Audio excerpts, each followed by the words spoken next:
सलाम, नमस्ते, सत श्री अकाल। मैं हूं रज़ा और आप देख रहे हैं रज़ा ग्राफी की middle east special report. Israel बुरी तरह से डरा हुआ है।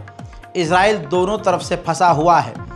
इजराइल जानता है कि अगर ईरान ने परमाणु बना लिया तो इजराइल का अस्तित्व खतरे में पड़ जाएगा। ऐसे में इजराइल अमेरिका के खिलाफ जाकर ईरान पर हमला करने की तैयारी कर रहा है। दूसरी साइड से इजराइल को पता है कि अगर हमने हमला करा, इजराइल ने ईरान पर हमला किया तो ईरान मिसाइलों की बारिश हम पर करेगा।